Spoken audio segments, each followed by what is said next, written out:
here's a question that seems really relevant right now, with markets taking a tumble after reaching new highs amidst an economic recession and a global pandemic. So here's the question. Should I sell now ahead of an even bigger market crash?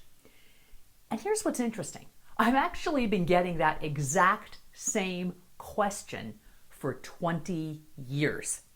Ever since the dot-com crash back in March 2000, which really slipped right into the 9/11 decline, people have been super worried about the next shoe to drop.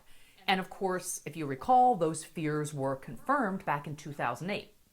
Now this time around, it's not the same set of circumstances, but everything is different and new and weird, so I understand the concerns. So I know people like reasons for a sell-off, and although it ultimately doesn't matter, I can share this. There are reports that a Japanese holding company and venture fund company called SoftBank had bought billions in options on tech companies, and that's what drove prices higher. Now, maybe not.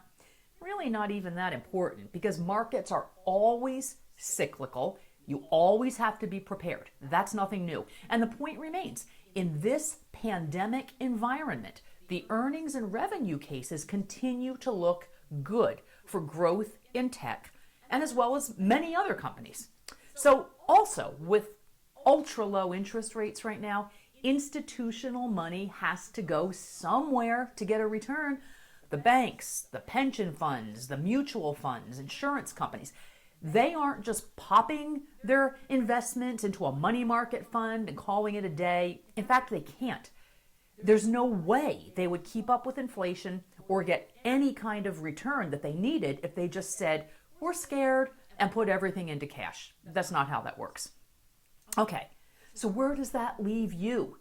You're not a mutual fund managing billions. You have your own hard-earned money in an account over here, and you're wondering, am I okay? Am I safe? What should I do now? Should I sell?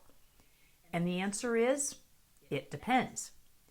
There are ways to protect yourself, but panicking and hitting the sell button is not one of them. It might be best to sell, but first you need some other information. And keep in mind, we hear all about the large cap US stocks, especially those that did so well lately. Apple, Microsoft, Google, Netflix, Amazon, Facebook, you know the ones.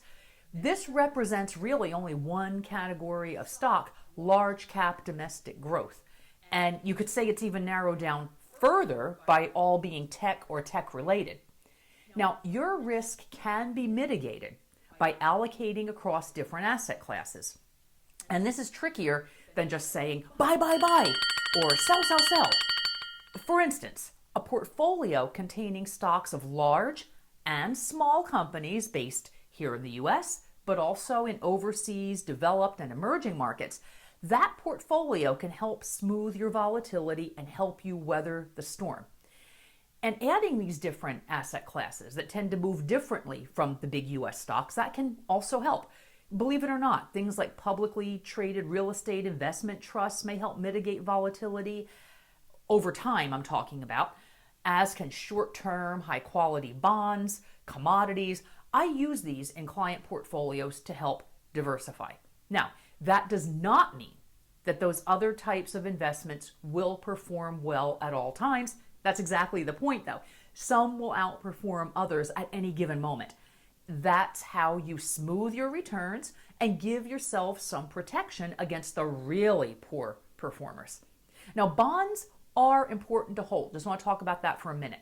They help dampen the volatility of stocks, but I would caution against the old-fashioned notion that believing bonds offer complete protection for you when the stock market declines. Doesn't really happen that way anymore. As interest rates rise, bond prices decline, and we're in this environment of super low rates. We are seeing bonds essentially holding up, not going crazy higher, but holding their own. And here's a look at a chart of one of the largest bond ETFs. Shows you. You can see it trending right there, right near its 50-day moving average. So that's a good sign. Shows it's been holding up. Is it necessary for you to run for the exits right now and cash out ahead of a possible downturn? Well, to answer that, first, it's imperative that you understand portfolio protection. Capital preservation is so important. Please don't be one of those people who doesn't ever want to look at your account because you're afraid. Take it on. You're strong. You can look at it. You can look at these statements, okay? You want to understand every single investment, what it's doing there, why you own it, what it's designed to do. So if you look at your statement and you see a mutual fund in there, is it something that you bought long ago because it was doing well? Or did some stockbroker tell you to buy it? Was it part of a 401k and you just never sold it? Maybe it's something you own because somebody in your family recommended it. Maybe it's a single stock and your dad worked at the company. It has sentimental value. And by the way, I've just got to tell you, all of those are pretty terrible reasons to continue holding a position. But the first step is to acknowledge why you own an investment and what it's doing in your portfolio, okay? You don't just want a random collection of stuff with no rhyme or reason. And unfortunately, I see that far too often when new clients come in. It's just a bunch of stuff with no organization. That's where I can help you, though. Too many investors have no idea why they're holding any particular security, and their portfolio tends to reflect chaos more than a strategy. Doesn't have to be that way. So if you're watching this, go ahead, when you're done here, pull up your account statements, evaluate what you own, see if you're prepared to weather the storm when, not if, there is a serious, prolonged, or steep decline. Now, here's a checklist to get you started. First, identify every asset class, meaning, do your funds contain U.S. stocks, foreign stocks, bonds, a mix, some alternatives? Be sure you know what your funds actually hold. Okay, 2, is there overlap? Now, I see this a lot. A person comes in, she thinks she's diversified, but in reality, she owns 3 different funds, all holding big U.S. stocks. So that's just a lot of duplication, a lot of the same thing. That adds risk, doesn't diversify. 3, single stocks. Do you own a lot of Apple or maybe some other single stock? Why is it there?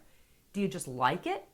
It could be okay. You might not have to sell it, but be sure you have a good reason why it's there and you understand where it fits in with everything else, which leads us to step 4, diversification. Here's where all these puzzle pieces fit together. You've identified what you own. Do you have a mix of international, small company, large company, high quality short-term bonds, etc.? In what percentages do you own everything?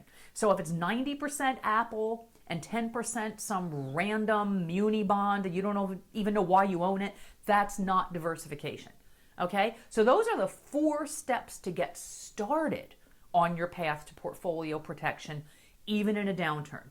Because constructed properly, your portfolio can weather different market and economic cycles and deliver the expected annualized return. But it's very unlikely, almost impossible to happen if it's just guesswork and you don't know why it's all there. So thank you again for watching. If you want any help, kate@prosperitysource.com. I will post the email below this video. Thanks again for watching. Please don't forget to subscribe. Thank you.